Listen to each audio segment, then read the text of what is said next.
Fridays at FedEx Forum just got a whole lot more fun for the family. With the Family Friday ticket offer, a $35 game ticket gets you a $10 food voucher and access to pregame shoot-around. Additionally, for every 4 tickets purchased, you get an autographed item from the Grizzlies vault. Capture moments that last a lifetime for birthdays, youth groups, and other family-friendly celebrations. Visit grizzlies.com/Friday to grab your tickets today.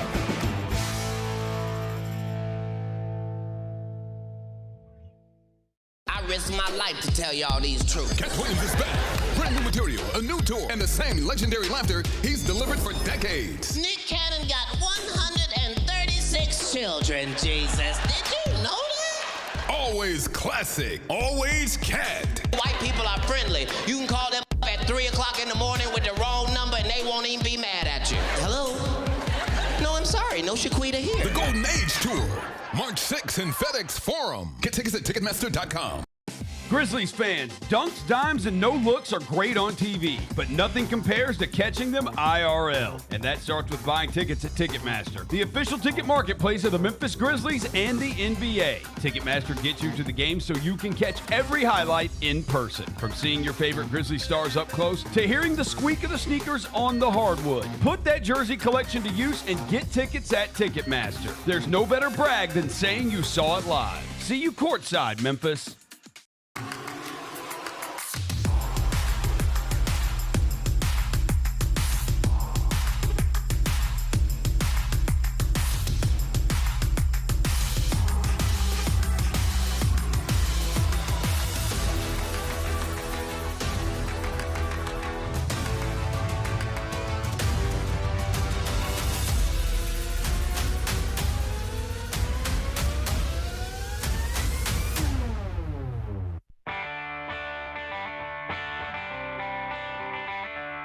Live from the Built Ford Tough studio at FedEx Forum, it's the Gary Parrish Show, presented by OrthoSouth, on YouTube at Grind City Media and the official Grind City Media app. Now, here's your host, Gary Parrish.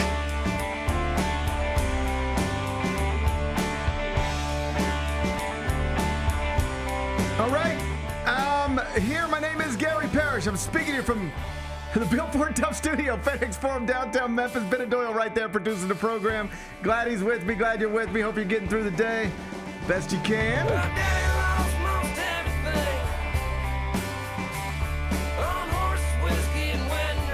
And I hope you didn't expect Penny Hardaway's Tigers to, in the home portion of their schedule, on a positive note, snap their 6-game losing streak, because neither one of those things happened last night. They fell to the USF Bulls at home. USF is your outright American Conference champs. The preseason favorite, the Tigers, they are currently sitting in 10th place. We'll talk about it momentarily. First, though, quickly, let me set today's schedule for you. The next segment, Jessica Benson going to join me. She, of course, is the host, Jessica Benson Show with CJ Hurt. That's weekdays, 8 a.m., Grind City Media. She'll pop in studio. I'll chop it up with her. JB going to be here in about 20 minutes. Finish talking to her, take a break, come back, do 5 more things you need to know, at which point we'll discuss 5 previously undiscussed stories. Among them, we have a medical update on Morant. I'll share it with you. We'll do that in about 40 minutes. America's King, LeBron James. He became the NBA's all-time leader in field goals made last night in the Lakers' 120-113 loss in Denver. We'll show respect for the crown. We'll do that in just a bit. Dillon Brooks, he had a rough night, it sounds like, last night. There's a mugshot connected to it. We'll touch on that. We'll do it in just a bit. The World Baseball Classic is underway. The United States playing in prime time tonight. Shohei's already homered. I'll get Bennett's thoughts on this. We'll do it in the third segment. And our Rhodes Lynx will play their first round game in the D3 NCAA tournament later today. We're locked in. Bennett, are you locked in? I'm locked in. North Parkway, stand up. Neither one of us were smart enough to get into your school. But well, I didn't try. I mean, I don't know if I couldn't have gotten in. Bennett. You don't know if I couldn't. You don't know my GPA? There ain't nobody with a beard. You don't know my GPA? What was your GPA? I don't want to say on air. What was your standardized test score? I don't remember the actual number, but it was like the one that was good enough to get the Hope Lottery scholarship. Okay, Bennett. Yeah, okay. I did get a scholarship. Okay, yeah, Bennett. Joke's on you. Okay, you know what? I take back what I said, all right? It is not for me to speak on your academic requirements, all right? I wasn't around when you were trying to qualify for things. I just assume you weren't smart enough to get into Rhodes based on little more than you don't know your state capitals and you struggle to push buttons. Still don't know if I was smart enough. But again, I didn't try, so. I know I wasn't smart enough, all right? I think you weren't smart enough, although you sound oddly offended by that. I feel like I could take any Rhodes student and give them a state capital test, and they do pretty well on it.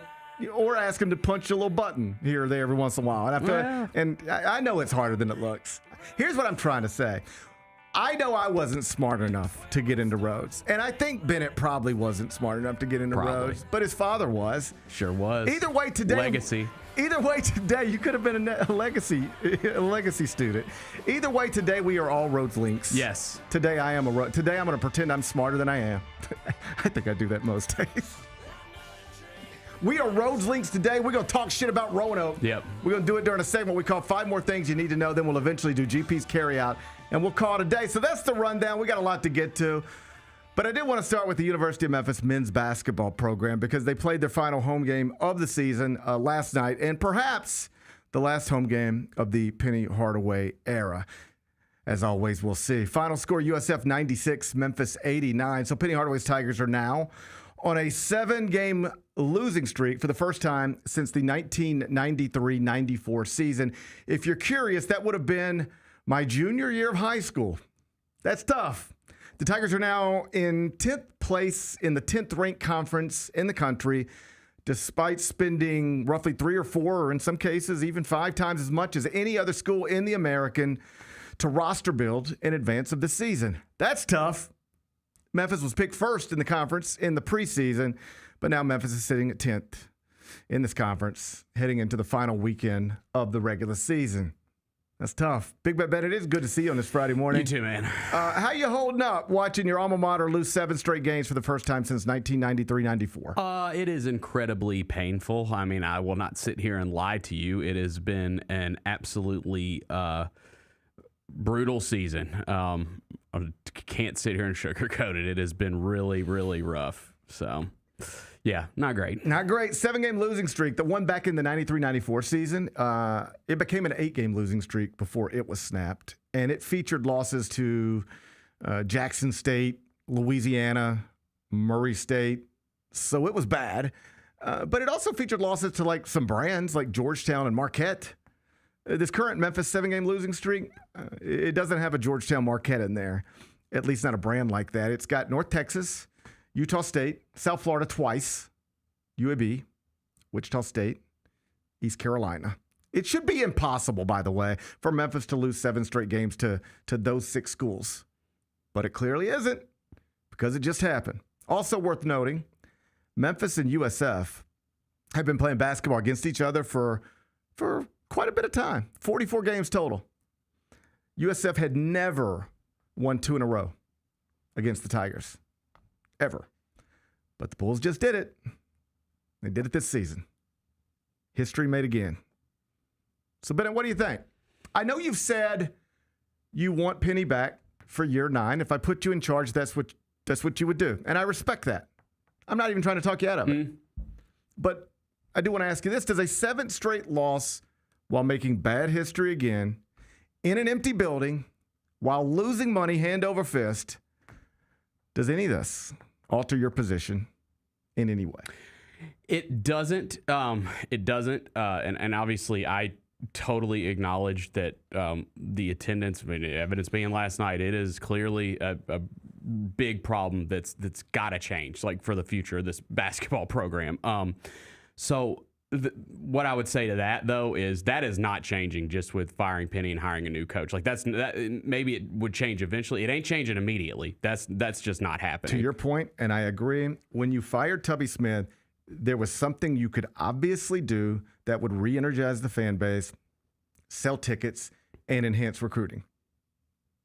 Hire Penny Hardaway. It was the easy fix. Whether it was going to go well or not, it was an easy and obvious immediate fix. To your point, there is nobody you can hire. I mean, I think Memphis knows this.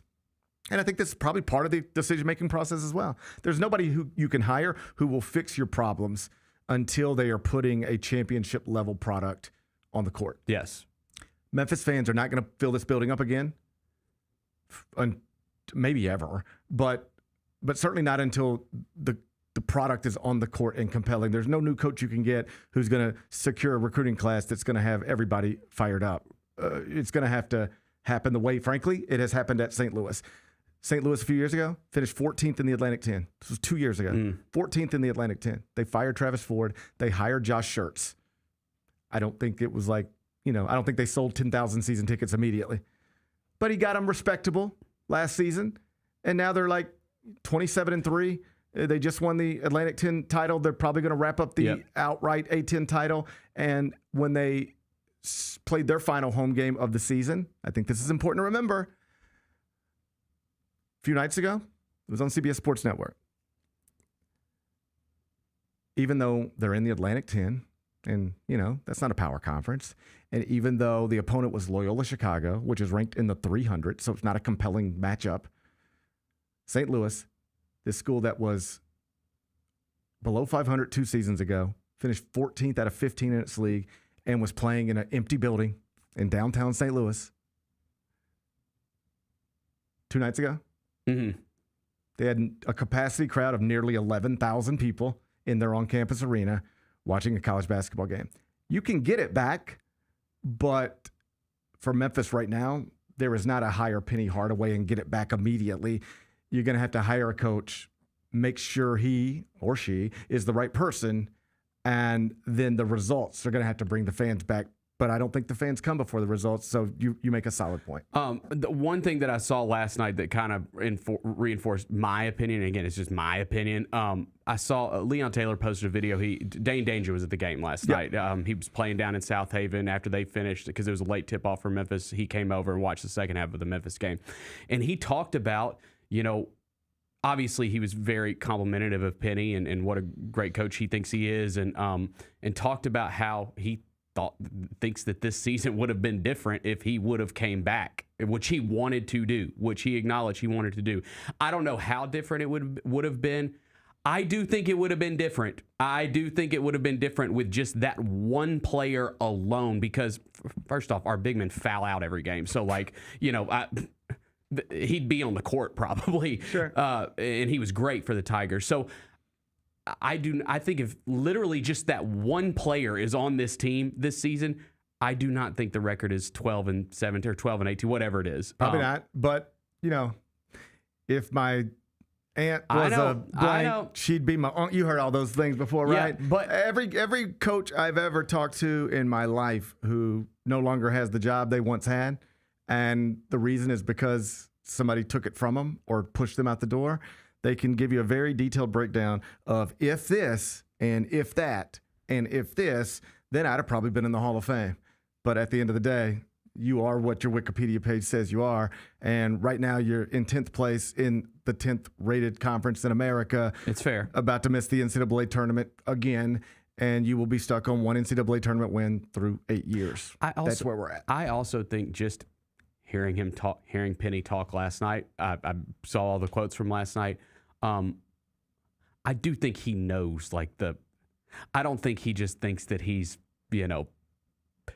safe and can just be the Memphis basketball coach forever with these kind of results. I think he knows the score.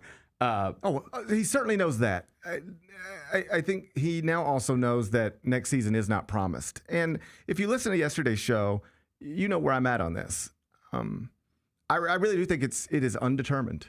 I think the future of Penny Hardaway is undetermined right now, and I do believe it will be dictated by how the rest of this thing plays out. And I know there was some pushback to that. Even though Jason Munn's, one of the beat writers, co-signed it on Twitter, was like, hey, this is what GP said, and I think it's, based on what I'm hearing, it's closer to the truth than not.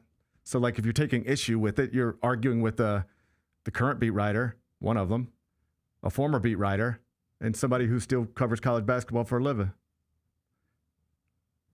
I'm not above being questioned. I'm just... I got you. I just hope you know that's who you're questioning. Yep. That's what you're doing.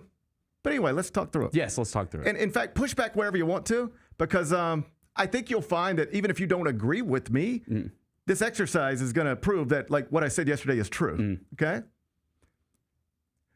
I'm going to ask you some basic questions. Yes. Because here's what I said. I think it's up in the air, still to be determined, and will be determined by what happens next. I said that before last night's game.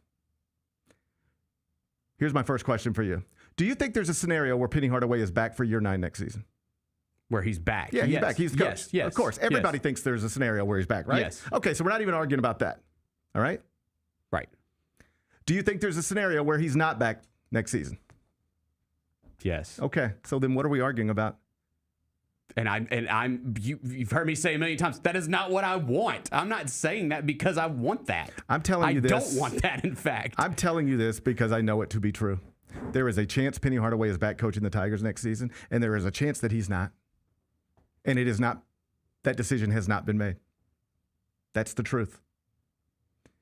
If he wins, as bad as this has been, I'm going to walk you through both ways.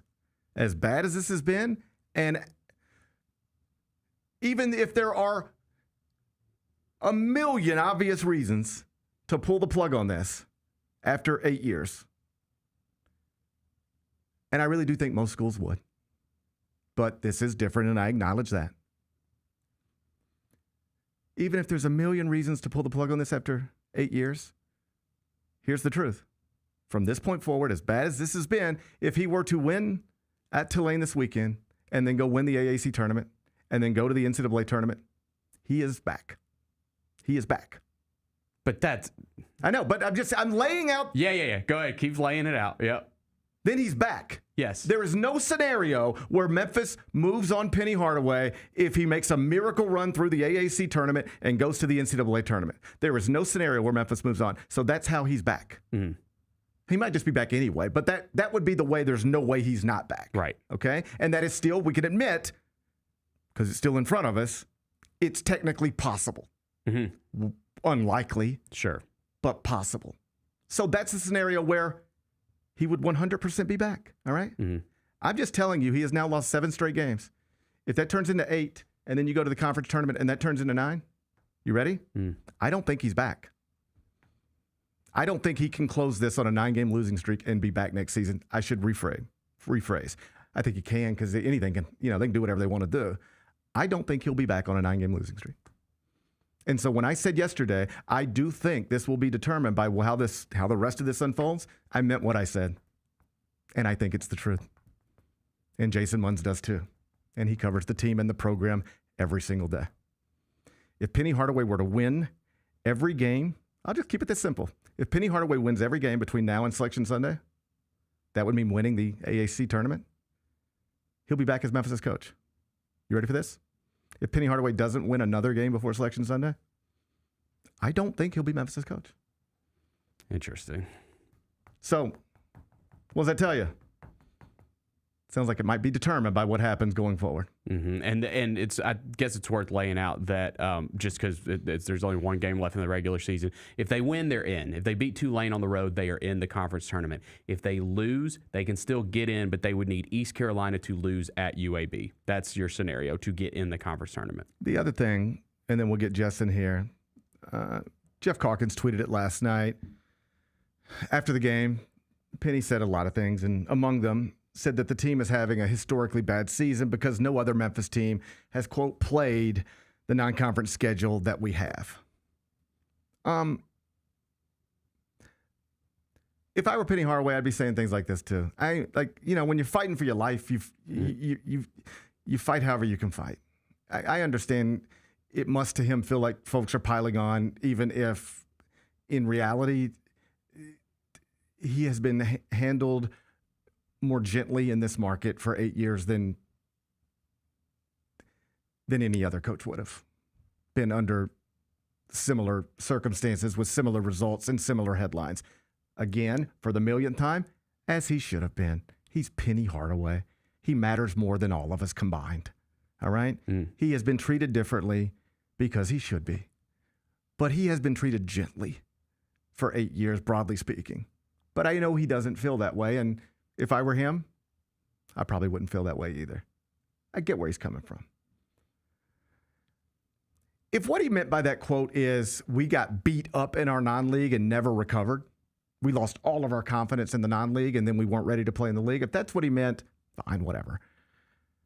But if he means we're having a bad season and we're not going to win 20 games because I scheduled aggressively in the non-league, because he said something like that last night too. Like, if I wanted to just win 20 games, I could just schedule a cupcake schedule and go win 20 games.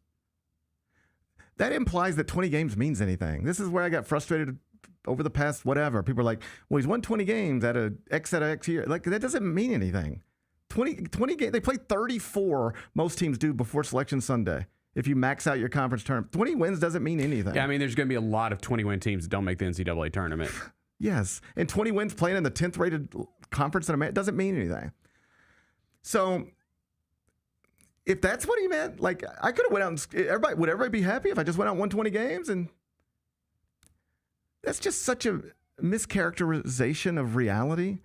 I have not heard one Memphis fan say that they think maybe it's time for Memphis to make a coaching change because Memphis went 5-8 in the non-league portion of their schedule. Nobody has ever said that to me. We credit him for scheduling the way that he does. I'm telling every you, time. When Memphis was 5-8, no serious person was asking me if it was time to move on Penny. Most serious people were saying, "Now let's see what they do in the league because they should still be able to win the league." His problem isn't his non-league schedule or his non-league record. You know what his problem is? The American Conference record this year. You were picked first in this league. You outspent everybody in your league. And you are getting humiliated in your league over and over again on the road, at home. That's your problem. It's not your non-league schedule. It is 2026. Nobody needs Memphis basketball to still be as good as Louisville. It is 2026. Nobody is asking Memphis basketball to consistently compete with Houston like it once did.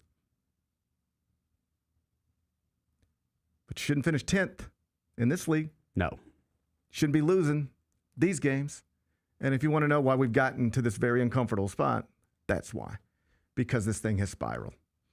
And I think a lot of the money people and others have sort of reached a point where, as this thing is spiraling in ways that even I didn't anticipate, and I did anticipate it getting bad. I think a lot of people who a month ago were like, yeah, we're probably just going to give it another year. They're starting to wonder, like, for what? For what? Because here's what you hear all the time from some fans. Well, if you bring him back next year and you give him all the money and he can roster build and then he can win the league, and sure, but like, and then what? I'm not saying you couldn't bring him back for year 9 and then he becomes the Mark Few of Memphis basketball. I mean, I am saying that, but, never say never. But we have an 8-year sample size of what this looks like. And it's not what it should be. And so when you are combining how bad it is now with the financial shortfall that you're going to have to endure, with no reason to think any of that gets better in advance of next season, you can put together whatever recruiting class you will. Like, at some point, I do think it shifted a little bit from, I guess we'll probably bring him back to, we need to take a serious look at where we're at. I'm just telling you, things have changed. And it's changed because there was a point where it was bad and we knew it was going to be bad, but even then you didn't think it would get to this place. I mean, you are heading into the final week of the regular season, you're at risk of missing the American Conference tournament. That's insane. No, I mean, I told you I didn't even think that was possible. Yeah. That's insane. That's how we got here. It's not because of your non-league schedule. It's because of your league results. You're in an awful league that you outspend, and you're getting humiliated in it over and over again. That's the problem. That, combined with the empty building and the more than $1 million short in an athletic department that can't afford to be. Jessica Benson's up next. Each challenge is unique, so each game plan is customized to identify opportunity and the path to victory. It's true in basketball. It's true in banking. Grizzlies Checking from Pinnacle with personalized planning and advice. Play hard, bank easy. Open a Grizzlies checking account with at least $100 and a recurring direct deposit by May 30th, and you could receive a $200 direct deposit bonus into your account. Details at grizzliesbanking.com. Member FDIC. The heaviest metal credit card of all time. Rumored to be one of only 18 in existence. Plated with the very same tungsten that forged the International Space Station. And wielded at business dinners like a samurai sword. It's a classic corporate power move. But the real power move? Having end-to-end visibility on your most critical shipments. FedEx, the new power move. Nate Bargatze. Look, I say a lot of dumb stuff. I try to keep it in front of large groups. Seems to go better that way. Big Dome Eyes World Tour. When you say something dumb one-on-one, it's a lot for that person. I'll say it, then I can just feel that they feel the weight of my life on their shoulders. Tickets and info at NateBargatze.com. Don't miss the Big Dome Eyes World Tour. Nate Bargatze. How are you able to release and have an instrumental song become a huge deal? And I forget who the disc jockey was, but he put the wrong side on. He put the Green Onions by mistake and played the B side instead of the A side. No! And that's when the change happened. These people started to call the station and say, play that song again. The Chris Vernon Show, live on weekdays at noon on YouTube at Grind City Media and the official Grind City Media app.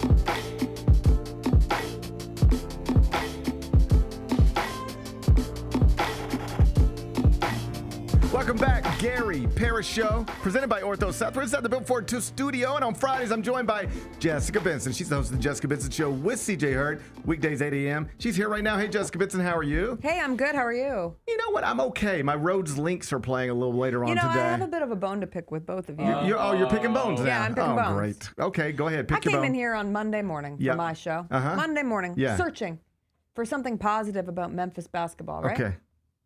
And so on my show, I said, how about those Rhodes Links? We stole this from you. Is that what you're Yes, you're and I'm alleging? the only one sitting here without a Rhodes basketball shirt. We got you one. It's fine. No, I don't want your sloppy seconds. It's not sloppy seconds. I don't want It your was for the sloppy whole seconds. staff. Nope, Okay? I don't want your sloppy seconds. I don't want it. Yeah, people always say they don't want sloppy seconds, but then I see them.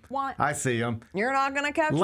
Let he or she who has never actually taken sloppy seconds cast the first stone. I'll tell you what. Okay. You guys can have Rhodes.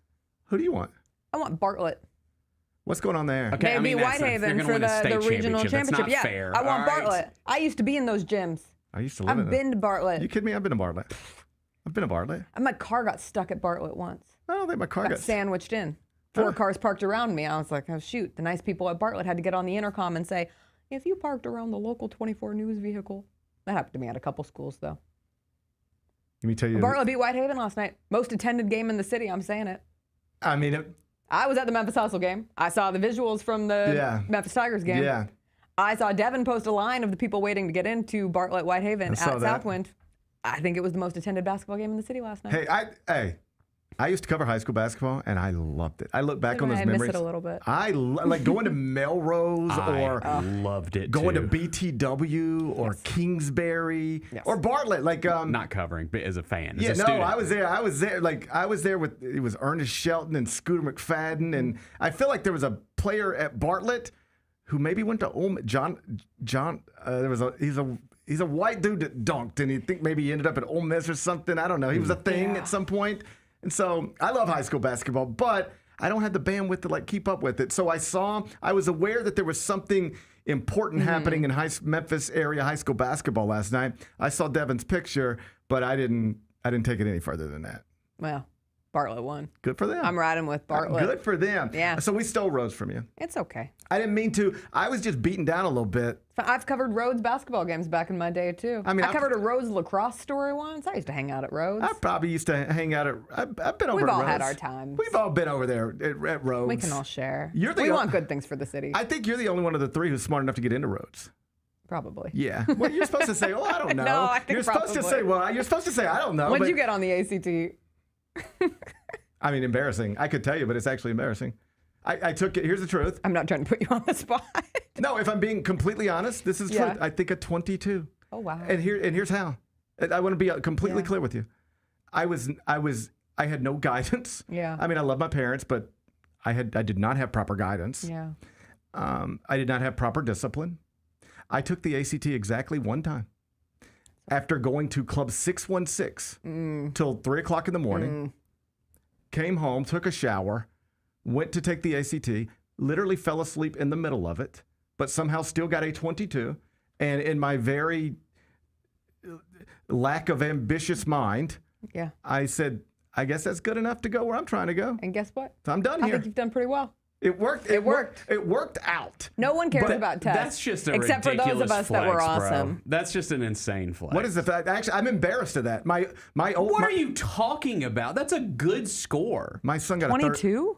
22? My oldest son got a 35. Horrible score. No, it's not. That gets you a scholarship. I got a 34. I did not get a scholarship. My oldest, I got a 34. my oldest got a 35. Yeah, he's better than me. My science and math tanked me. I got a perfect score in reading and writing. I was very proud of that. No, I got like a 27. I never shy away from this. Like, I'm very proud of everything. Yeah. You know, like I've done okay. Yeah, as you should. But I was not on track for anything.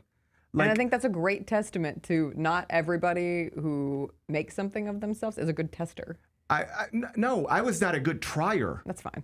I think here's the thing. I actually tested well. Like, I was and it's Mississippi Public Schools, so don't laugh. Mississippi Public Schools right now are having a moment. But I'm just telling you, I was in all the advanced stuff and spotlight stuff and all that stuff. Honors. I tested that way very young. I don't know what to say it. I tested well when I was very young, and they put me in these special classes where they put the people that they thought were sharp, right? But I stopped trying. I stopped. I didn't care. Yeah. I didn't. If there was a book report due, I was gonna wait till the last minute, half-ass it, and turn it in and get my C and be done with it. I didn't aspire to excellence, which I'm embarrassed of. But I'm not so embarrassed that I shy away from that story, because hopefully somebody else maybe sometime can learn. Yeah. I was not on.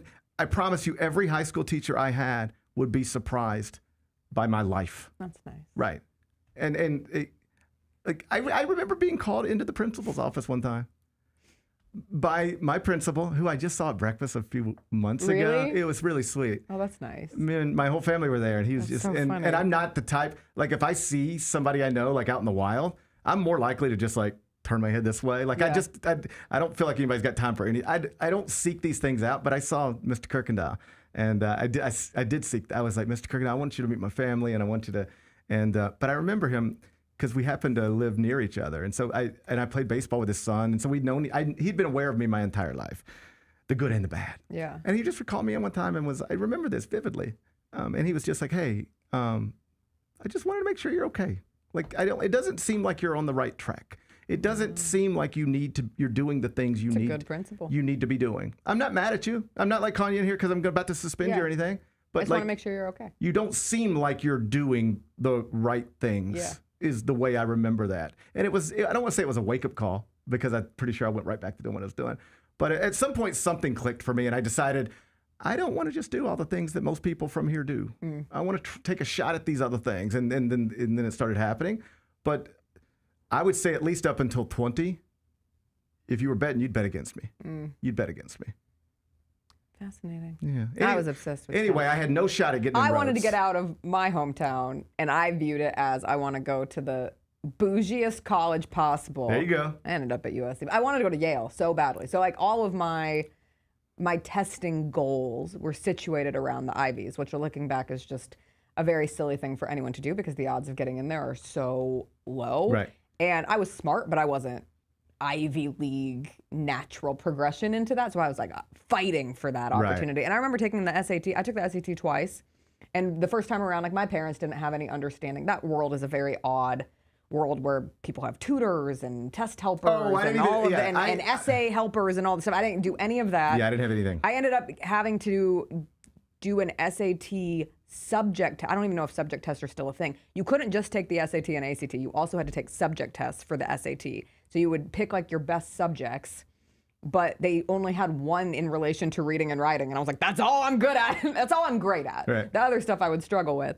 And I remember the SAT, I think it was out of 1,600, and I got like a 1380. And I just cried my eyes out because everybody said if you wanted a chance, you had to get above 1,400. Right. And I tried again, and I got like a 1365. And I was like, I hate this test. And I didn't get in. But this is the difference where this is where you and I were just at different places in our lives. Yeah. You were trying like crazy and upset that you've missed it, at least in your head. Yeah. I wasn't even attempting. Right. I didn't even, it was like. I think that's beautiful though. I was so stressed. But it is a. My parents were like, it's okay. There are other great colleges. You are very intelligent. But a lot of this is a byproduct of just how you're raised and where you're from. Yeah. I remember this, and it's all fine, but I just remember noticing it. I was at somebody's high school graduation party, so it's not. It's one of those things that I had to go to. Yeah. Like, hey, we got to go. You weren't choosing. It wasn't up to me. Yeah. All right. It's one of those things where it was like, hey, we got to go to this thing. It's so-and-so's graduation. I'm like, all right. And so we go. And I just remember one of the parents saying this, isn't it awesome? So-and-so made it. And I'm like, yeah. And I was like, so what's next? And they were like, oh, and they just described some stuff, but it wasn't like, there wasn't a next step. Yeah. It was like, that was the finish line. And everybody was happy. And it was sweet. But like, it was just a mindset thing. And for you, there was no concept of the finish line being high school. Right. But where these people, and this is where I'm from, right. where I just remember it was like, we got the graduation in high school, and now like life's like we made it. Yeah. Woo! And that is I grew up more that way than the way you grew up. I told this story not too long ago. I remember at the commercial appeal covering a MUS soccer game. And when you cover MUS soccer, you just sit in the bleachers around high school kids. And they were just talking.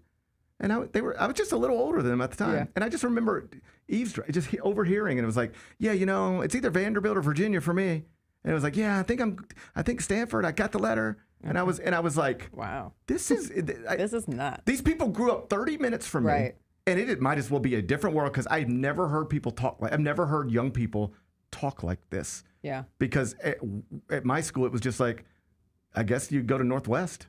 Or there are maybe Ole Miss. studies about, and obviously you're speaking of a difference of a private school, a public school, the situational differences, whatnot. Yeah. But I was reading a really interesting study that a kid's like ceiling is raised based on the other kids in their class. 100%. And it hit me because from the time that I was public school through and through.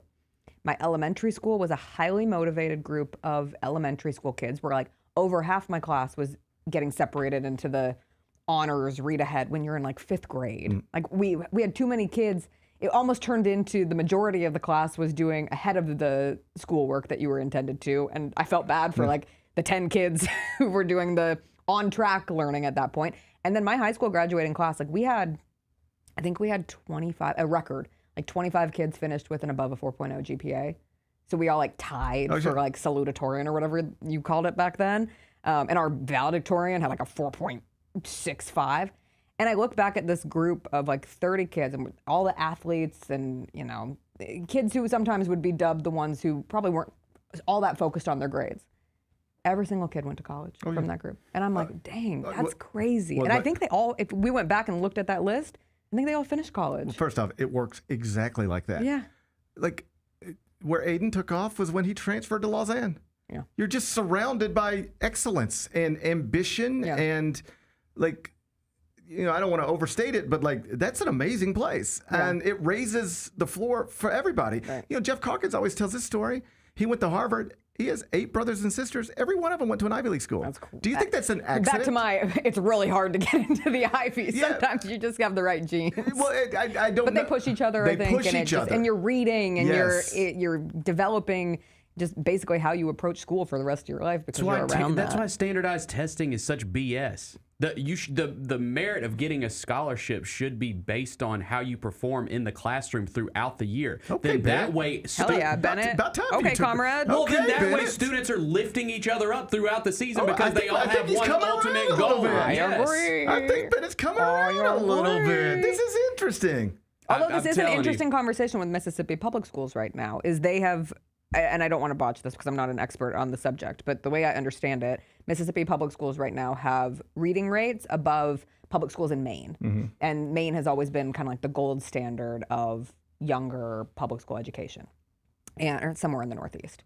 And it's because Mississippi has gone back to like teaching for the test and being incredibly dedicated, almost like militaristic about how they are teaching subjects and getting kids to read. And I want kids to read, so reading's important. But I found that interesting because now others are looking at, okay, well, what's been going on in Mississippi? These kids are reading at a rate that we haven't seen in decades. That feels positive. When I'm constantly looking around and everyone's like, can this next generation even read? The kids in Mississippi can. And so now it's back to the test. And I'm with Bennett. Like my natural instinct is, wow, testing feels like an incredibly shallow way to measure someone's intelligence or someone's performance ability and ultimately put them on a track to go to college or whatever they want to do next. But here we are. Yeah. Hey, What an edge. I never know what I'm going to talk about in this room. I promise you but it wasn't supposed to be any of this. Man. I promise you it wasn't supposed to be.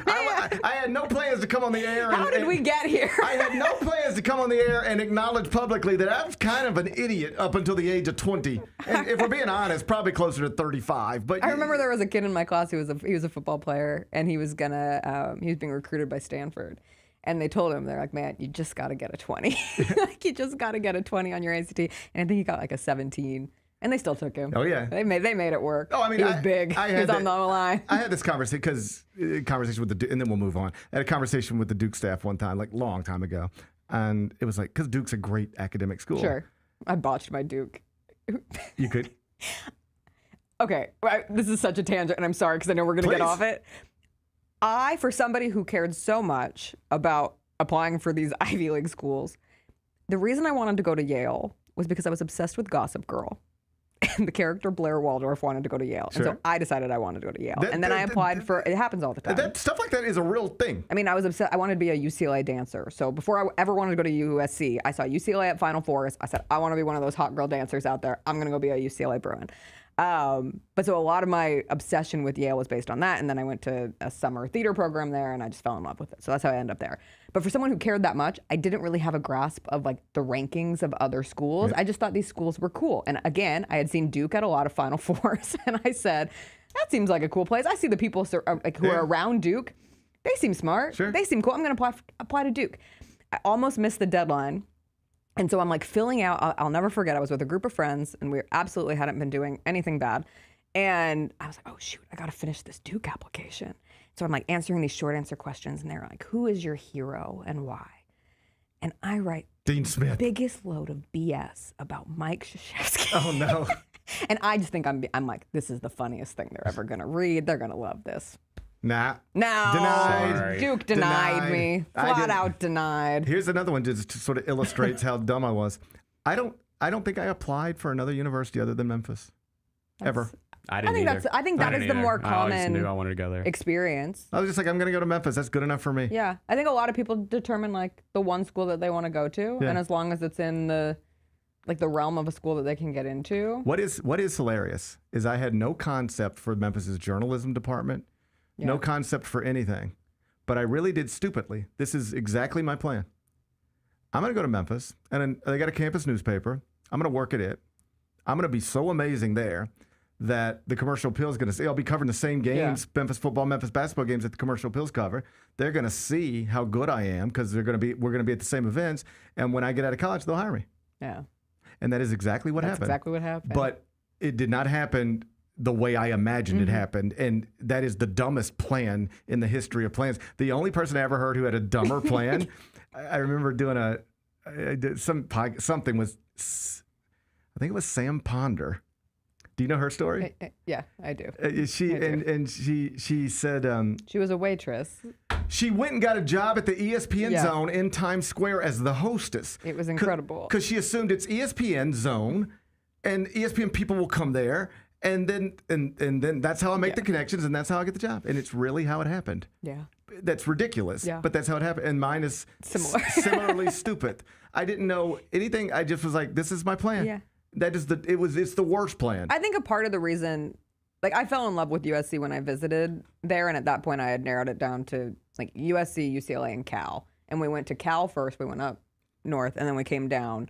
And I stepped on the USC campus. They had this new sports media minor that they were going to do, and they were changing the name of their broadcast degree to broadcast and digital journalism, and that felt real ahead of the game back in 2010. They could see the future They first. could see the future, and I canceled my visit at UCLA and signed there. But I think in the back of my mind, I was like, I'm in LA. ESPN has offices in LA. If I go and do this journalism program, because you're young. Yeah, right. You're young and stupid and naive, and you think it's all stupid. You think that this thing's a lot easier than it actually ends up being. And I was like, someone from ESPN is going to see me. That's right. A green college journalism student, and be like, we should just hire her straight out of USC. And if they don't see me, someone in Hollywood certainly is, and they're going to make me a star. That's right. I'm going to be an actress. Right. That's not how it works. Yeah, not usually. Next, I was in Tri-Cities, Washington, covering high school football and the Tri-Cities Americans. That's the way it normally works. Yeah. That's the way it normally goes. All right, can I ask you this question? I would love a question. What are we going to do with this Penny Hardaway situation? Why would you ask me this question? Because I need to get sometimes I don't think I listen to other people enough. Sometimes I need to hear an outsider's perspective. Sometimes I need to stop listening to myself and listen to somebody else. That's why I asked Bennett for his opinion earlier, and I'd like to get yours. I really struggle with this one. I really do. I struggle to talk about it. I struggle to have a solid conviction on how I feel about it. One day I could say, God, they really need to move on. And the next I'll kind of convince myself, well, could it still, you ready for this? Could it still work? I hope this is clear. I've said it. And here's the truth. I had somebody say, if they fire him or nudge him out, however you want to do it, he will never be fired. It will be a resignation to do other things. It'll be all flowered up, however he wants it to be, if that's where we get. And somebody said, so, hey, if that's the way this goes, what are you going to say? And then somebody else will say, hey, if they keep him and they actually bring, hey, GP, I saw you the other day. Your tone was getting a little weird. I don't always like my tone. They say, hey, if they bring him back, what are you going to say? And you ready? I already know what I'm going to say. You ready? Either one. I swear to God, I will not move off of this. Penny Hardaway can come back for year 9. Or Penny Hardaway can be nudged out the door, and it's time to turn the page. And on the show I do, after that is decided one way or another, I'm going to sit right here. You know what I'm going to say? I get it. Yeah. I understand how the university and Ed Scott came to this decision. I understand how Ed Scott and the university came to this decision, no matter what the decision. I get it. This is a very hard, complicated, awkward thing. Yeah. And just like I told somebody yesterday, if you said right now, GP, I need 7 minutes, convince me why you have to move on Penny Hardaway as soon as this season's over, I could give you 7 minutes and I could be convincing. By the end of it, I think you'd be like, yeah, I mean, I don't know how you could argue against that. And I could flip it and do the same for the other side. GP, now I need 7 minutes why University of Memphis should bring Penny Hardaway back, and I could convince you of that too. And the reason isn't because I'm the most convincing talker in the world. The reason is because I think it's easy to make a compelling case in either direction. And whenever a decision is made, I'll expand on those thoughts. But my central thought will be, I understand why they did whatever it is they're going to do, because you can make a case to do either. If you want to make a case to move on, it is easy to do. If you want to make a case why you do it, just give him one more year. Yeah, you could make that case too. And I know that's not the most clippable take. But it's the most honest. It's not a take that's going to drive a lot of clicks and responses. But it's the most honest, and I'm not trying to get. And it's the truth. Here's the other thing, like even the thing that got passed around the other day from Monday's show. I hope people know this. I didn't clip that. And neither did Grind City Media. No. Go look at all the Grind City Media clips that are out there. There's not negative Penny Hardaway clips. intentionally, I think. I mean, I don't want to speak out of turn, but I talk about this stuff because I have to. I say what I say because it's what I believe. But I'm not trying to go viral off of negative Penny Hardaway stuff. I could if I wanted to. Yeah. I'm not interested in that. Because honestly, I think I was right every word I said about Tubby Smith. But if I'm being honest with you, I don't like the way I said it. Yeah. I look back on that, and I would not like to rehear those shows. Even if I agreed with every word I said, I don't like the way I said that. I think that's a very real, because at the end of the day, like, we're all people. And even if you are saying with conviction and full belief everything that you say, tonally, how things are in the context of that specific day, coming off Monday was the immediate aftermath of a loss to East Carolina.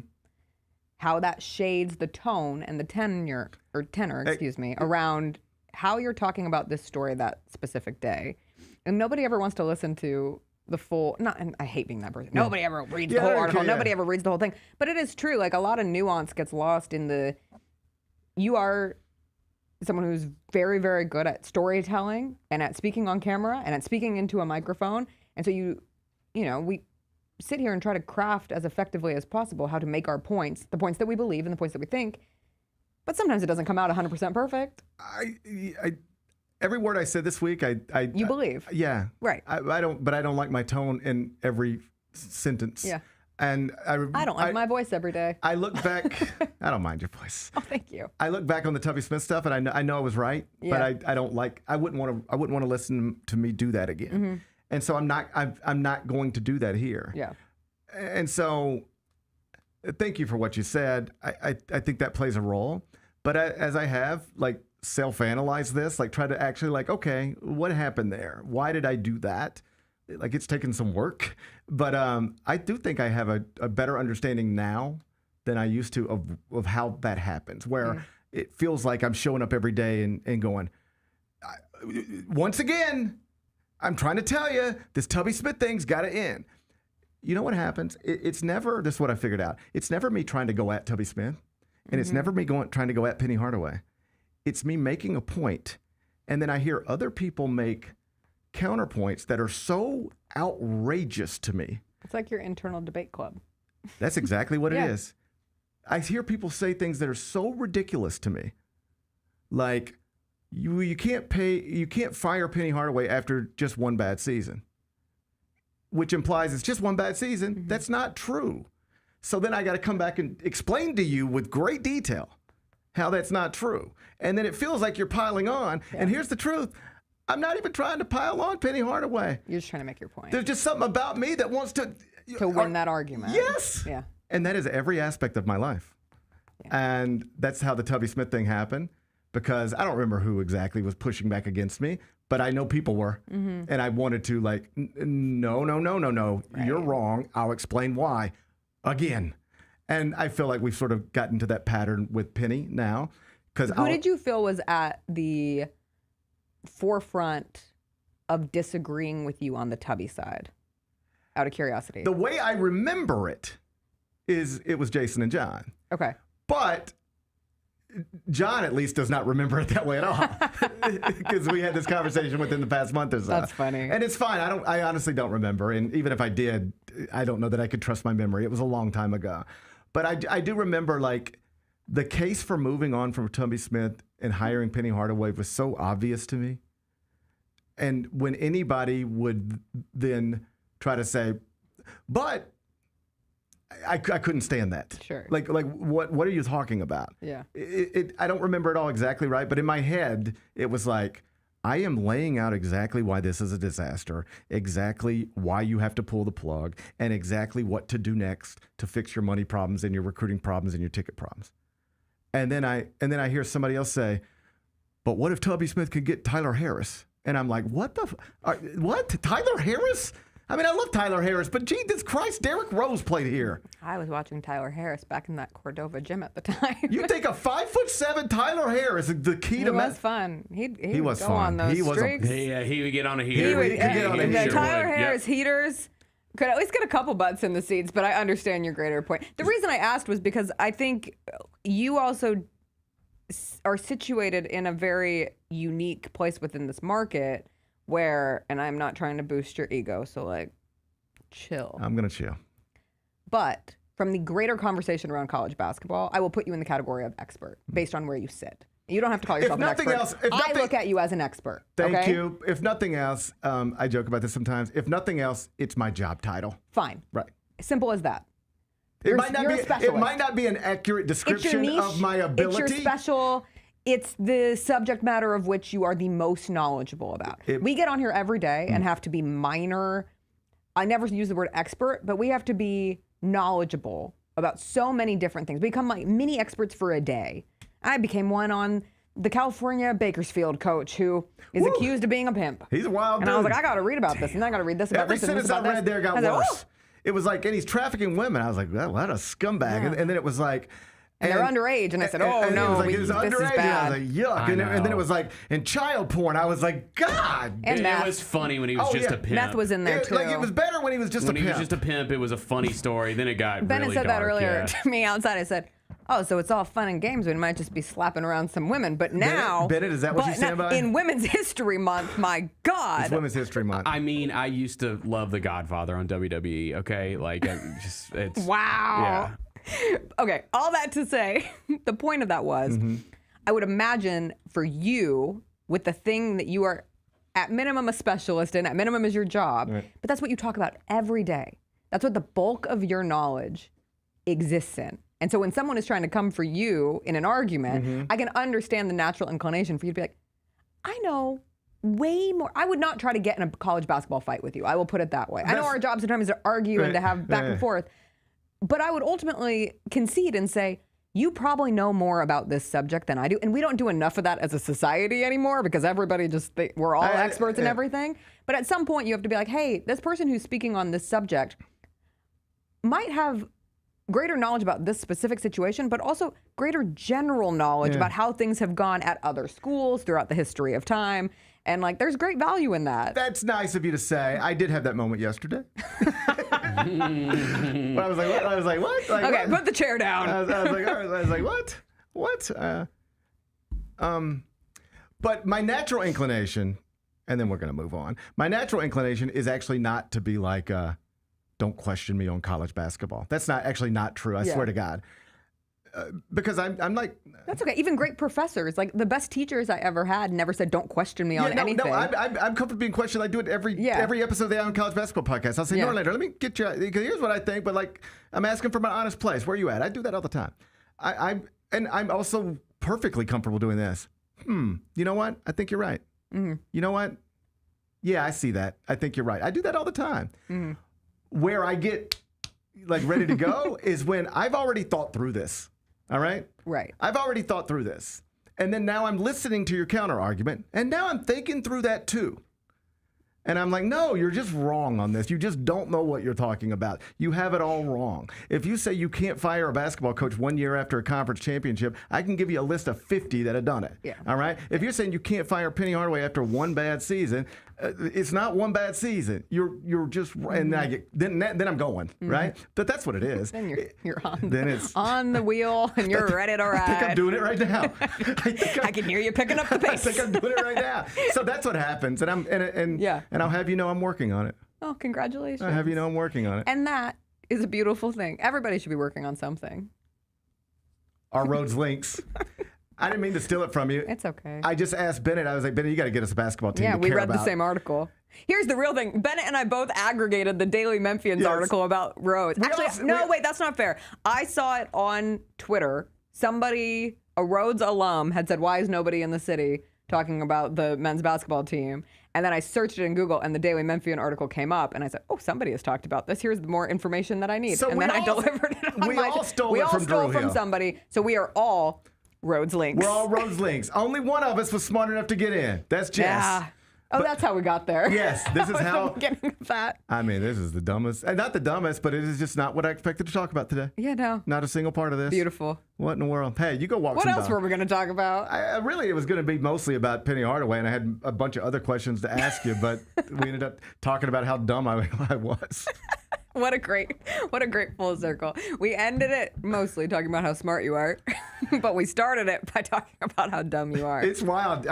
Life comes at you fast. Man, you don't have to tell me. Man. That's not something you have to tell me. Hey, I'm gonna go read some books. Are you? Yeah.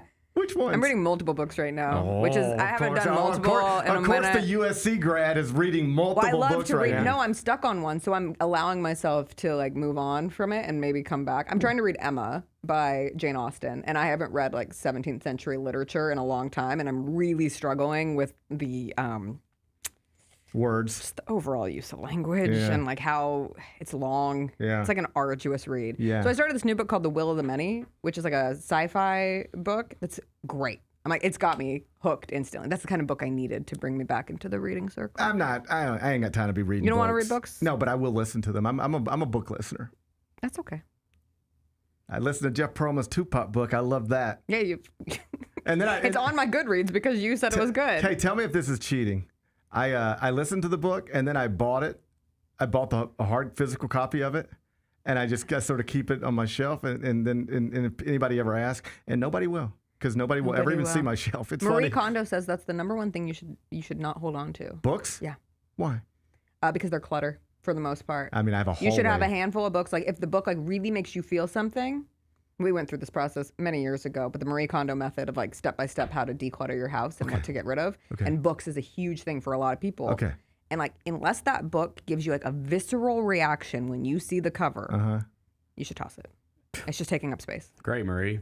Let's close down every library and bookstore in America. Why don't we? I'm so sorry. I knew Bennett wasn't going to like this. Kidding Okay, me? this is interesting. But because, I love a library. I love a bookstore. Okay, so this I'm is not saying get rid of books. All right, please. there was a room in our house that apparently had a bookshelf in it, and it had all of my books from my life. Yeah. Because I did go through a phase, like in my early 20s, where I did like start reading. I went back and read all the books I was supposed to read in high school. Oh, congrats. Yeah, I just sort of I caught up later. And I have all these books, and this room got cleaned out at some point when I was in New York, and now there's like 150 books sitting in a hallway upstairs.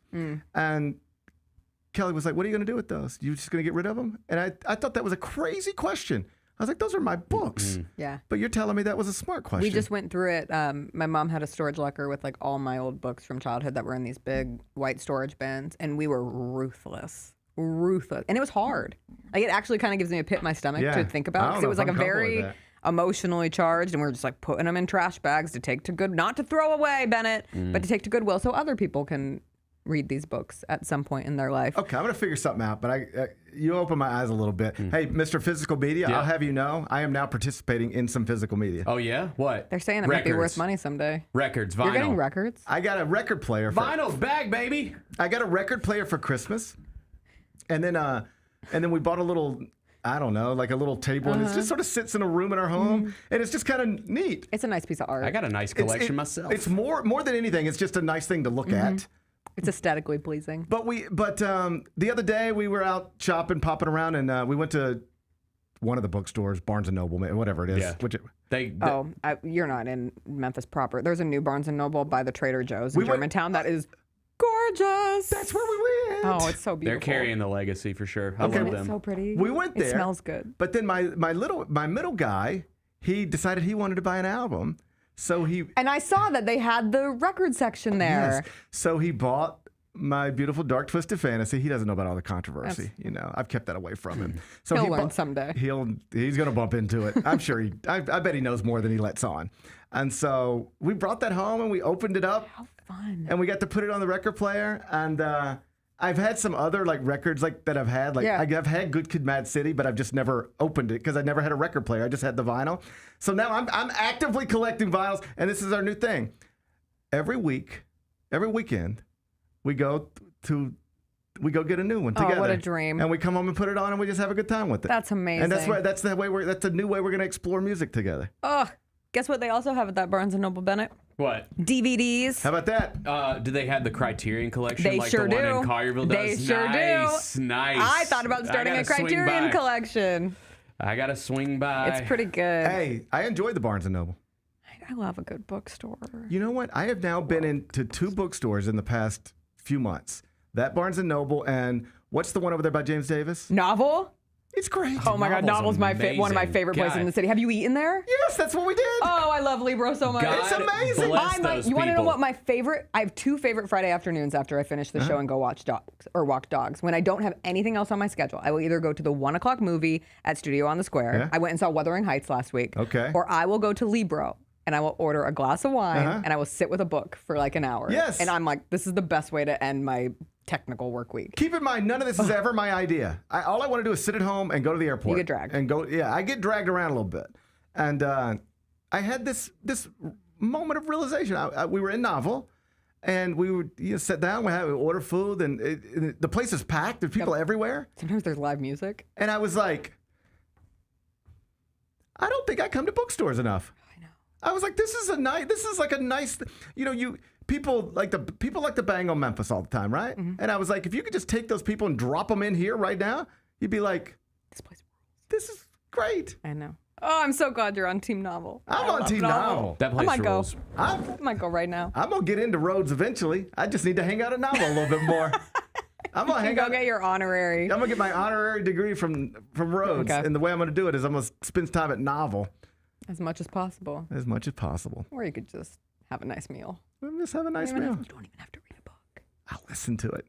That's what I was going to ask you. Okay, so then I bought the book and I put it on my shelf. That's fine. I think it's okay. I give you a pass. Can I say this? If somebody is at my house and they say, "Did you read this?" Can I say yes? Of course. Yes. I don't care about that. You don't care? I don't. Okay. There's some people out there who. Because I was embarrassed to tell Jeff, even when I was talking to Jeff I didn't say so I was listening to your book. I read your book. I don't think I got as long specific as people with are it. ingesting I think I said the written word. I do not care I don't care if you do it with your eyes or your ears. I think I was saying I don't things care like, if you do it with Braille. I think I did. Just take it in. I think I didn't want to lie to him, but I also didn't want to tell him I listened to it. So I would say things like, "I really enjoyed your book," because you can enjoy it whether you read it or listen to it. Yeah. I think I was misleading. Remember when Aaron Rodgers said that, he was married? Just kidding. No, immunized. Oh yeah. And he was misleading. Yeah. He was intentionally misleading. Yeah. He said I never said I got the vaccine. I said I was immunized. Right. Yeah. I think I was similarly intentionally misleading to Jeff Pearlman. We're all Aaron Rodgers every now and then. You know what? There's some truth to that. There is. There's probably. I'm not afraid to say it. We'll explore that another time. All right. You on get the out next of here. episode. On the next episode, we'll explore how there's a little Aaron Rodgers in everybody. Can't wait. God. Hey, this would make no sense under any circumstances, but especially not when I have 7 more shows to do today. I really don't have time to be doing this. I apologize for keeping you here. No, I don't care. All right. I'm going to look up. We're going to still be talking. Rose going to already tip off. Oh, shoot. All right. You go have the rest of your day. I will. And then you have your weekend. And we'll see you at 8:40 on Monday morning. I'll see you then. All right. Bye-bye. That's Jessica Benson, host of Jessica Benson Show with CJ Hurt. When we come back, we got 5 more things. We'll start with a medical update on Ja Morant. Yeah, he's going to have to be reevaluated in a couple of weeks. We'll dive into that next. With living in luxury at Southland Casino Hotel, the good life is closer than you think. Members get 1 entry with every 100 points earned playing on their Lucky North Rewards card, plus 1 free entry daily. Win free play at our hourly drawings, and don't miss our Saturday grand prize drawings in March. You could win a home theater package, premium massage chair, an outdoor jacuzzi, and $250,000 cash. Luxurious prizes await at Southland Casino Hotel. Must be 21 or older. Play responsibly. For help quitting, call 800-522-4700.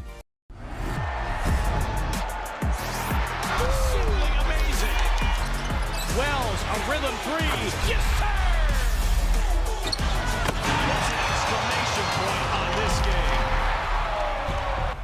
Grizz fans, defend your home court from pests with Terminix. Before cockroaches, spiders, and mice show up, Terminix it with our pest-free 365-plus year-round protection plan. Visit Terminix.com today and enter code SAVE50 at checkout to save $50. Terms apply. Go Grizzlies! Kroger shoppers and Grizz fans. 1 exclusive last-minute discounted ticket deals texted straight to you. Sign up with the new Kroger Buzzer Beater deal. Fans can sign up by texting Grizz to 636-479 or visit your local Kroger store in the Delta Division and scan the QR code. By signing up, you agree to receive recurring automated promotional and personalized marketing text messages from the Memphis Grizzlies. Consent is not a condition of any purchase. Message frequency varies. Message and data rates may apply. Thanks for showing up, Memphis. Nothing compares to catching your Grizzlies IRL. And that all starts with buying tickets at Ticketmaster, the official ticket marketplace of the Memphis Grizzlies and the NBA. Ticketmaster gets you to the game so you can catch every highlight. Put that jersey collection to use for the next game and get Grizzlies tickets at Ticketmaster. Whether they're here at FedEx Forum or on the road, Ticketmaster's got your back when it comes to scoring tickets. And there's no better brag than saying you saw it live. The long goodbye begins. A very special evening with Journey. Final Frontier Tour.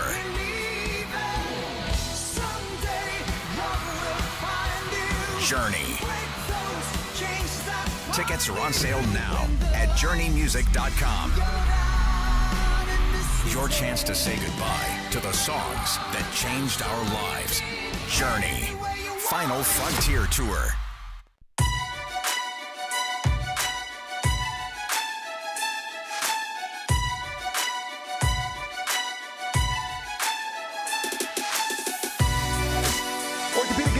Can be unpredictable, unforeseen, and unscheduled, and OrthoSouth understands this better than anyone. Since your injuries don't make appointments, you don't need to either. That's because OrthoSouth welcomes walk-ins during the weekdays and the evenings and even on Saturdays. So next time an unforeseen injury makes an unscheduled appearance in your life, visit orthosouth.org to find your nearest urgent care location. Just walk in, and OrthoSouth will take care of everything, especially you. Learn more at orthosouth.org. That's OrthoSouth at orthosouth.org. Now I got 5 more things you need to know. Number 1. We got an update on Ja Morant. It came from at Grizzlies PR.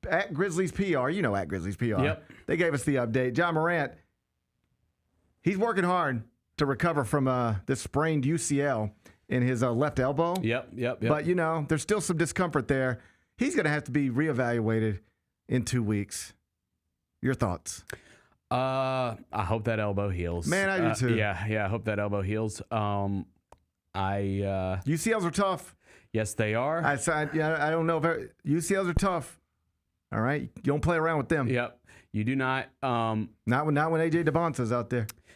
I mean, listen, I don't think any of us thought we would. I think we all thought that there was a pretty good chance we weren't going to see Ja Morant play basketball again the rest of the season. I think seeing that yesterday kind of makes me feel the same way. Yeah. I would have been surprised if it said anything other than that. Correct. That's right. So that's where we are. Yeah. I think most people assume at this point we have seen Ja Morant play his final game in a Grizzlies uniform. Maybe. I don't know. I saw some people suggest like maybe there's like a game he plays towards the end of the season, like one of these last home games. I don't know. Like it. Who suggested that? No, fans. Like I've seen people suggesting that. If that happens, then I do not think we will ever see him again. Yes, that would. But I stand on. Yes, I don't think we'll see him play the rest of the season. We'll be reevaluating his elbow in 2 weeks. Yeah, I look forward to that update. Okay. You don't play around with UCLs. You don't play around with UCLs. No, we all know that. You do not. I do have a scorching hot take, but I might just save it. I might just save it. I don't know if it's the time for it. I don't know if it's the right time for it. It sounds like you have something you want to get off your chest. I do have something that I've said. Get it off your chest. Okay. This is a good place to get it off your chest. I'll listen. I've said enough for today. I'll let you talk. We all want to get a top 3 in that top 3, right? Man, I would love that. We love to get in that top 3. And 2 of the top 3 are going to be AJ DeBonsta and Cam Boozer, right? We think so. That is the way most mock drafts would have it right now, but we'll see how it shakes out. But like Darius Acuff Jr. He's playing well. He is something. So what if they did get in there and draft AJ or Cam? What do you mean? Wouldn't that be great? What are you asking me? It would be great. Are you asking me if it would be great to get AJ DeBonsa? Is that what you're curious about? It would be great. And yes, so Ben, it would be great to get AJ DeBonsa. So then I'm thinking about going into next season and being competitive and all that kind of stuff. And I'm like, man, Zach Edey, Cam Boozer, Ced Coward, Ja Morant. That sounds like a good team. That sounds like a good team to me. I hear what you're saying. I'm just throwing it out there. You know what? I'm gonna let the front office deal with that however they choose. All right. Yes. But as intriguing of a daydream that might be, I don't think we've been given any indication that is the plan. Not only is it not the plan, it's not even in the cards of possible plans, best I can tell. Never say never. I've been surprised before, but I hear what you're saying. I'm just saying, on paper. Oh, somebody will say it.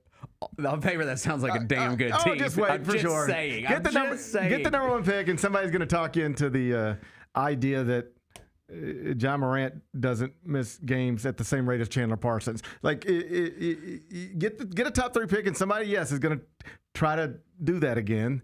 But I've been given no indication that's a likely scenario. So maybe we shouldn't, spend much energy on that. Okay. All right. Number 2. Congrats to our King of America, the one and only King of America, as far as I'm concerned. What's going on with him? Oh, just another record. Just another record for the GOAT. He has passed Kareem Abdul-Jabbar. Previously, of course, to become the all-time scoring leader. Mm-hmm. Now has passed Kareem Abdul-Jabbar to become the all-time leader in field goals made in the NBA.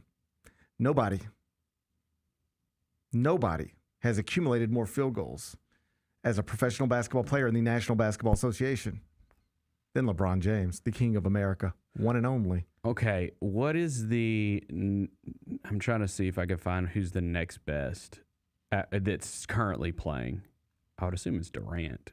I'll look. Benny, you know how Google works, right? I know. Well, this computer keeps freezing every time I try to look at anything. Right. That's fine. Let me show you how Google works. List of all-time field goal leaders in the NBA. This should do it. Bennett. Okay. Number 1, LeBron James. Yep. I am so much better at Google than you. I told you my computer's lagging. That's you're an excuse maker. Like, I don't think I'm better at everything than you, but I'm a much better Googler. And I've known that for a while. I've been hesitant to bring it up. But you're not the best Googler. You're a mediocre Googler. Yes. Sorry, I was caught up in J.J. Redick's quote after this happened. What'd J.J. say? He said, I'm a big Bruce Springsteen fan. I would probably say his early albums really get me going. There's a youthfulness to them and energy. Nebraska is actually my favorite album of all time. And that's like very different from what he had done that far in his career. And then you can see the evolution of him as a singer-songwriter. And then he comes out with the greatest hits and you're like, wow, this is pretty good. And after that, he comes out with a Rising, which is one of the most important albums of the 2000s. Okay. So you get to that and you're like, holy S, this is the guy's greatest hits. They're like insane. And he's comparing that to LeBron. Okay, shout out J.J. Redick. LeBron James is the Bruce Springsteen of the NBA. That's interesting. LeBron James is the Bruce Springsteen of the NBA. That's interesting. I can get down with that. I know one thing. He does have a greatest hits. You're not the Bruce Springsteen of Googling. No, I'm not. The computer's lagging. I told you. You're like the Milli Vanilli of Googling. Maybe. Your all-time field goals leader, yes. LeBron James. Yep. 15,842. Okay. Second on the list, Kareem Abdul-Jabbar. 15,837. Okay. Third place, Karl Malone. Oh, yeah, yep. Fourth place is Wilt Chamberlain. Fifth place is Michael Jordan. Can't even get in the top 4. Damn. Your GOAT can't even get the GOAT. Your GOAT can't even get in the top 4. Your GOAT can't even get in the top 4 field goals made. And that's interesting. That's really interesting. That's real interesting. Go ahead and put that one in the notes when we do the LeBron Jordan debate this summer. Let me copy and paste this. Get it over here in my Jordan LeBron file. Yep. Oh, MJ can't even get in the top 4 field goals made. And you say he's a GOAT. Interesting. Julius Erving is 6th on the list. Kobe Bryant is 7th. Rest in peace. Mm-hmm. Number 8 is Shaquille O'Neal. Number 9, Dirk Nowitzki. Golly. And number 10 on the all-time field goals made list in the NBA. KD. And second among active players. Kevin Durant. It is Kevin Durant. Yes. Kevin Durant, followed by Elvin Hayes, Hakeem Olajuwon, Alex English, John Havlicek, and number 15, Kevin Garnett. So congratulations to our king of Congrats. America, one and only, LeBron James. It's another record. MJ not even in the top 4. Interesting. Shameful. That's interesting. Number 3. Oh, Dillon Brooks. Oh, this bummed me out Bummed this me out, morning. too. I saw that. Yeah. Arrested for DUI in Scottsdale early Friday, around 1 a.m. According to TMC, he was cordial, respectful. There ain't no crazy body cam footage coming out of this thing. Good. If we're looking for positive, let's chalk that up as a positive. This is one where, like, I can say the obvious things. Made a poor decision. Yeah, I can't do that. Got to be smarter. Yeah. I don't ever yell about these things. Yeah. Because, could have been me once upon a time. Once upon a time, sure, I put myself in bad situations. I don't do that, Uber's a life changer. Uber is great. Uber's a great. And if I was $1 million athlete, I'd probably just have my own driver. But I am not even joking. I'd pay a driver. If I had $100 million contract, I would have a driver. I'd pay the driver $100. Mm-hmm. I mean, whatever the going rate is for a driver. Yep. But I would never drive again. Mm-mm. Like I barely drive now, and I'm just me. Mm-hmm. Like I take Ubers everywhere. Well, you have a self-driving vehicle. I did. Oh, you don't have any more? Do I have a valid complaint? Let me tell you what happened. We'll see. I have a Tesla. Mm-hmm. The windshield was cracked. Yep. My wife was like, we need to get that fixed. I said, I appreciate that. She said, I'll handle it. I said, wow, you're the sweetest. And so rather than just like take it anywhere, it's like, hey, this kind of, just maybe take it to Tesla, make sure everything's perfect, right? Make sure they do it right. Take it out there. And they're going to get the windshield fixed and then rotate the tires. I think that's it. I think that's everything. And then they text you, everything's They're like, hey, come pick up your car. So you take the loaner car back and I pick up my car. And the self-driving no longer works. The car's now making weird noises that it's never made before. It pulling hard to the left. There is no way somebody got in this car, drove it for 30 seconds, and didn't realize, oh, this isn't right. And yet, because you're there on a Saturday, they're closed on a Saturday. This is last Saturday. I take the car. They're like, your car's ready. I see it sitting there. They're closed, but you can still pick up your car. I drop the loaner key into the box, grab my car, start driving. It's broken, clearly, but I can't get the old loaner car back. And then I've been in New York the whole time. I've just got a broken car. Should I complain? I would complain. I mean, you got to get that. You got to take it back. Have to, but I don't have time for that. That was 2 hours out of my last Saturday during the last Saturday in February of college basketball. I don't know if you know what I do for a living, but I shouldn't be driving out to Tesla on Germantown Parkway. I should be watching college basketball. But I was like, I got to do this. And now I'm going to have to do it all over again. I sent them a note over the weekend. I said, somebody's got to call me. They didn't call till Tuesday. All right. I was busy. All right. Then they say, hey, give us a time where we could talk to you. I said, can you call me Thursday at 12:15 Central? And the reason is because that's when I finish the show, get into a car, I'm on my way to the airport, but then I'm on a plane. Then my whole day's gone. Like I really do have a small window. Didn't bother to call me. Didn't even call. Should I be mad? I might be a little perturbed. Yeah. Anyway, so my car doesn't self-drive right now. Sorry. I'm going through it, buddy. I'm going through it. As someone who's dealt with car issues over the past year, I get it. Tough. Yeah. Tough. Anyway, Dillon Brooks, just man, I ain't gonna be the one to come down on you, buddy. I'm glad nobody got hurt. It sounds like you handled the situation as well as you could once you were in it, and hopefully we can learn from it, right? Yeah. Let's just leave it there. Number 4. World Baseball Classic is underway. Shohei's already hit a grand slam. The United States plays tonight in prime time. Do you care about this? No. Not at all. I just don't. It's obviously cool.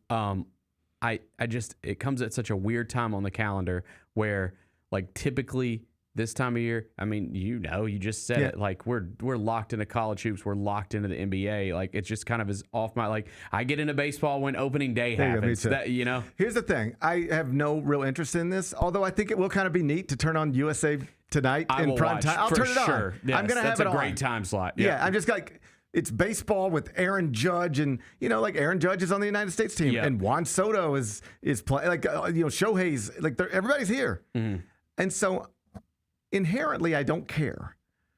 But I sort of had this moment.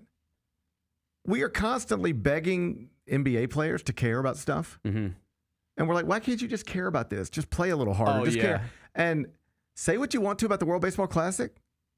They're into it. These dudes care. Yeah, I think it was Canada and Mexico were getting into it the other day. Yeah. Oh, I mean, like I don't want to overstate it, but for some of these guys, winning this thing is like winning a World Series.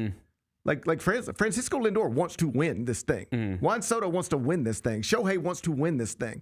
Oh, Aaron Judge wants to win this thing. So in that way, it's like I can appreciate it. Yep. It's a made up thing that they have got buy-in from the players. The NBA should be so lucky. Yep. So. Where is it this year? It's all over the world. It's all over the world. Yeah. Okay. I mean, it's everywhere. I don't really properly understand the format. Yep. I just know that Shohei hit one real far. I saw that. And the United States opens tonight in prime time. I think it's on Fox. Cool. Number 5. It's time. Oh, stand up. Stand the F up.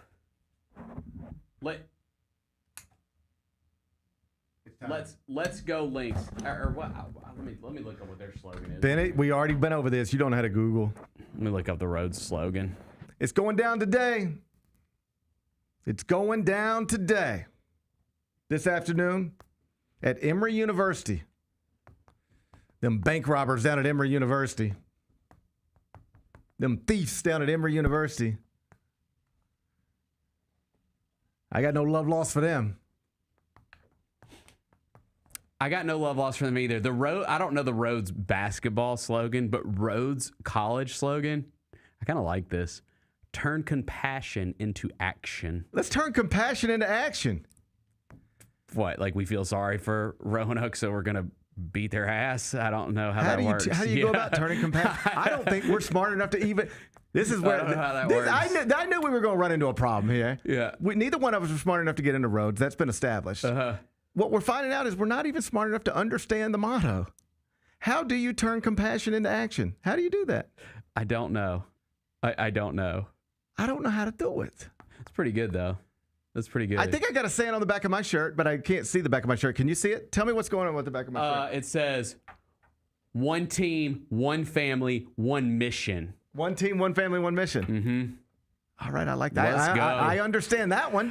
I know what one team, one family, one mission is. So I went up to the campus the other day and met with Coach Zoe to pick up our T-shirts. Yes. Shouts to Zoe. Shouts to everybody over at Rhodes. Gracious enough to give to us. We're real excited. We're really excited for them. I saw the team getting on the bus to head to Atlanta for the game. Did they look like a confident bunch? Dude, the most confident. I know. Like, they looked the most confident. First off, like, going on that campus, it's like being in a castle. It's amazing. Like, amazing. Dude, just driving through it, I was like, God, this is so cool. Just a bunch of little geniuses over there. Yeah, like just a bunch of little geniuses. I used to be on that campus when I was a kid because I told you I took choir there, and it's just been so long since I'd been back, and it's just beautiful. It's just amazing. It's a beautiful campus, and it was cool. Yeah, it was cool going through it.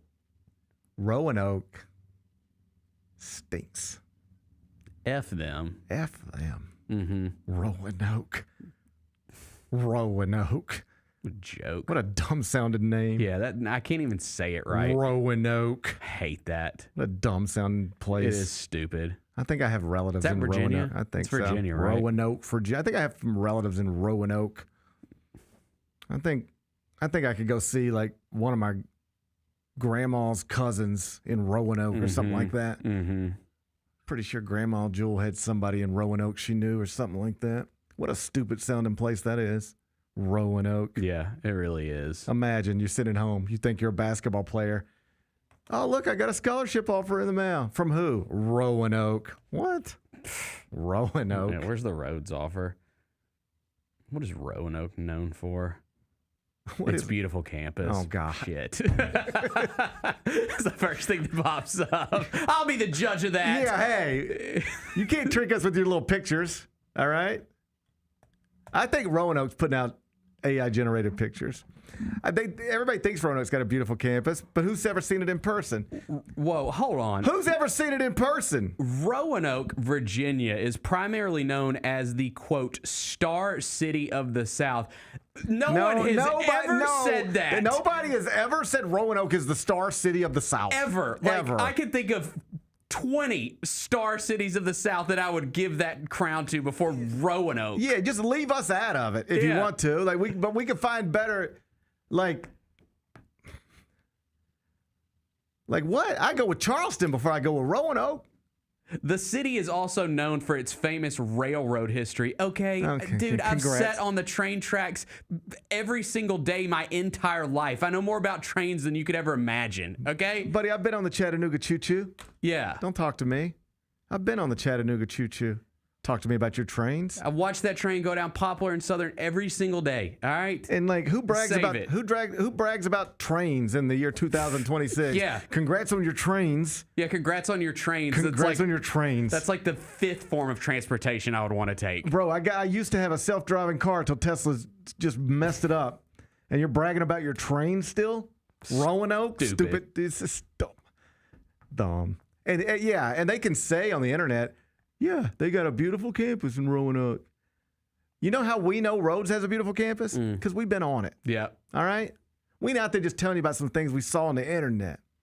We seen it. We seen it with our own eyes.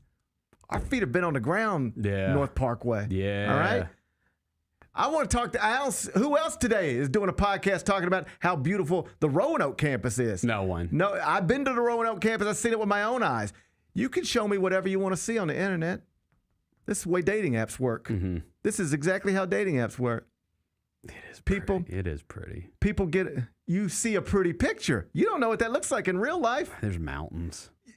The pictures of mountains. You don't know if they're real mountains. It could be AI. In fact, AI is like generating all this information. This is what people tell me about the dating apps. This is what I got some single friends, and here's what they say about the dating apps. They said, GP, man, you know what happens a lot? Yeah. I say, what happens a lot? They said, you're sitting there and you be looking through and you're like, okay, this is nice. These are good pictures here. And you swipe whichever direction you're supposed to swipe on it. And then here's what they say. Then you show up to meet. And you think you're showing up. You've been looking at pictures of Roanoke. But when you show up, it don't look like that in real life. What I'm trying to tell you is just because Roanoke looks beautiful on the internet, it don't mean Roanoke looks beautiful in real life. Misled. Roanoke could have put on some weight since those pictures were taken. Roanoke could have put on some weight since some pictures were taken. You don't know if Roanoke's been taking care of itself. Yeah, that's correct. You don't know if Roanoke's still going to the gym. Back to our links. The game is scheduled for 3:45 p.m. today. Yeah. Now, Coach Zoe told me that they're going to stream it on their website, but you can also stream it on the website. And Chloe, if you could throw it up whenever you post this, it's ncaa.com/champspass. And you can just say, I pulled it up easily. There's the stream ready to start at 3:45 today. If you want to watch Rhodes versus Roanoke. Roanoke. Now, and we get Roanoke out of the way, and then we're on a collision course with Emory. And that's why we have to win today. I need that one. I need beat Emory on their home court.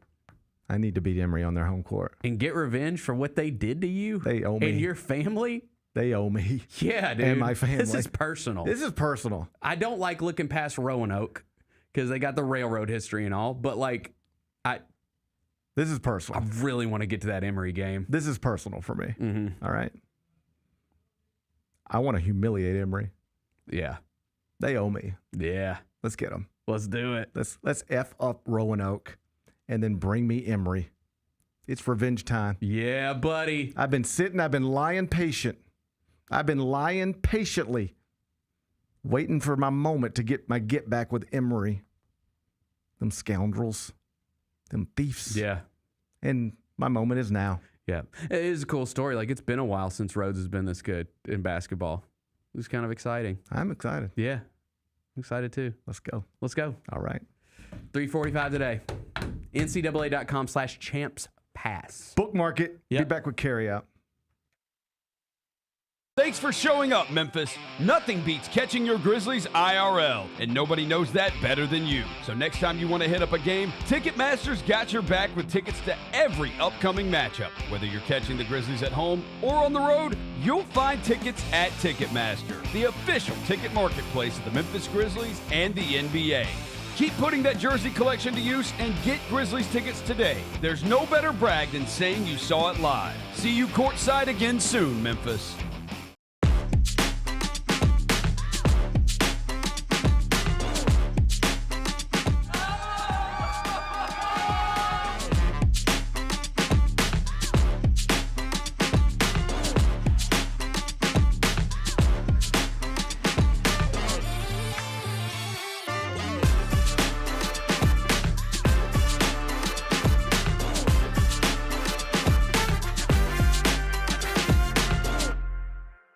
Sonic Radio. Welcome back to Sonic RNDIO. That spells radio with me, the CIO. This just in, the new Sonic $1.99 menu lets you build a crave-worthy meal for just $1.99 an item. Whether that's a creamy shake, crispy tots, or a quarter-pound double cheeseburger. This just out. Ostriches. They're mean, not very cute, and in my opinion, way too big for a bird. Don't miss the Sonic Fun 99 menu. 5 items, always $1.99. Live free, eat Sonic. Tax not included. See menu for details.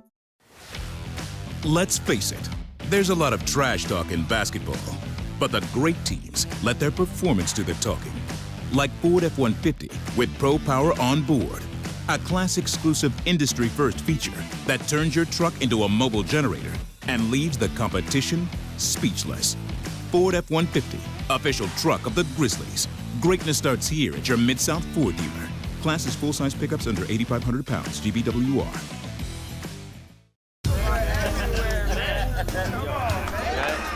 Now that's the new edition way. I feel like there's another level we can take it to. What you think, Mike? 2 steps ahead of you, Slick. What's good, bro? What you doing, man? I'm in.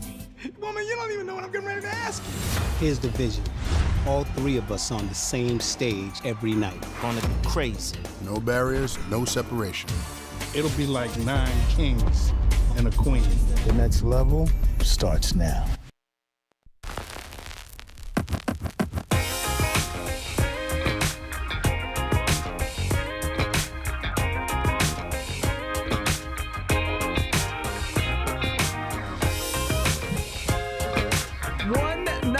Collabs, presented by Pinnacle Financial Partners, brings Grizz Nation hyper-local Grizz gear from Memphis designers. The homemade Blackout Edition collection from Memphis brand Brizerk by Brize brings a new twist to last season's popular Drop the Collection.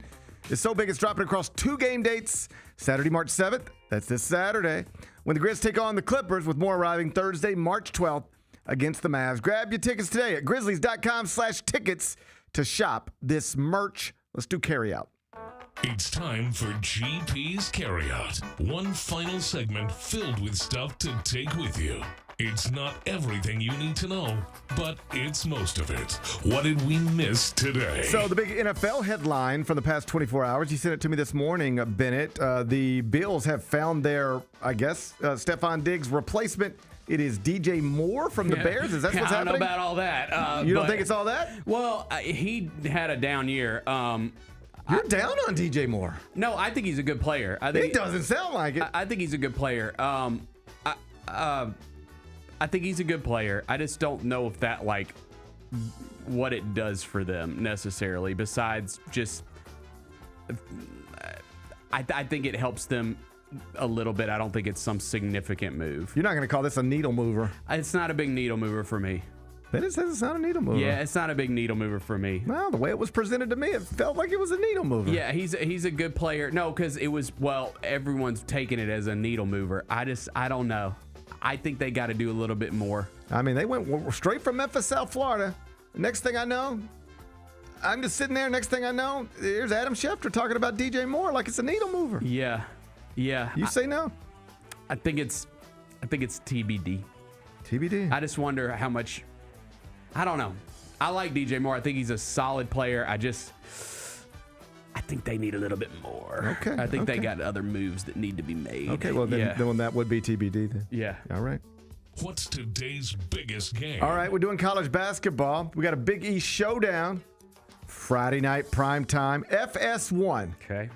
Number 18 rather. St. John's is at Seton Hall. We're doing it at the Prudential Center in Newark. St. John's a 4.5-point favorite over Shaheen Holloway's Pirates. The total's 136.5. If the Red Storm win, they will secure at least a share of the Big East title for the second consecutive season, and then they'll wait to see what UConn does in its regular season finale this weekend. This feels weird. I don't think it's funny business. It just feels weird. I was thinking we might see like St. John's minus 8.5 or something like that. That's why it feels weird. You getting a weird feeling from this? I am getting a weird feeling from it. I think I'm gonna go St. John's. Minus. It was 4.5. Yep. But I don't feel great about it. It's actually a huge game for different reasons. Well, Seton Hall is on the bubble, right? Yeah, they're like first four out right now, the third team from the cut line. So at CBS Sports, right now the last four in are Texas A&M, Santa Clara, VCU, and Cal. The first four out, Auburn, New Mexico, Seton Hall, Indiana. So here's the stakes. St. John's wins tonight. At least a share of the Big East title for the second consecutive season, and maybe an outright for the second consecutive season, depending on what UConn does this weekend. But if Seton Hall wins, they probably wake up on Saturday morning, they're in the projected bracket. Huge game for both sides. And they do this without a big NIL budget. They do not have NIL. They don't have NIL. That's pretty. Shaheen Holloway is among the most... I think this is true. More coaches in his league have come out publicly to say if they would give Shaheen a chance, he would kill it. He's great, but he has no money. Dan Hurley's made that point. Rick Pitino's made that point. Dan Hurley beat Shaheen Holloway earlier in the season. You know what he said at the press conference? He should be the Big East Coach of the Year because he has this roster with this budget on the bubble. I'm doing what I'm supposed to do. Right. Shaheen should be the Big East Coach of the Year. Dan Hurley said that. He's immensely respected. I like him a lot. Yeah, he didn't have. He's got maybe the smallest stick. Maybe the smallest stick in his league in terms of revenue share and NIL, and if not, certainly one of them. And that, by the way, because sometimes people ask me, so who would Memphis even hire if they made a coaching change? I'm not giving you any names right now, but I will say this. The thing Memphis can't offer is that whenever Ed Scott wants to hand this job to somebody else, he can honestly say to any candidate, I can give you the best job in this league with the most money in this league. You will be set up to win every year. That's the job I can give you. I can't give you the best conference schedule. I can't put you in a power conference. I'm trying. Maybe you'll be there someday with us. But right now, even in this, right now, as bad as this has got, I can still give you the best job in the 10th best league in the country. And I can give you the resources to be better than everybody else in your league and competitive with, let's just say, middle of the pack power conference teams or whatever, right? You can still say that to candidates. So if you're, say, a candidate in a better league, this is what you're weighing. All right, I can coach in this power conference, but I have the worst job in the league. I have no money. Or I can go to this conference, and it's a worse conference, but I got more money and the best job in the league.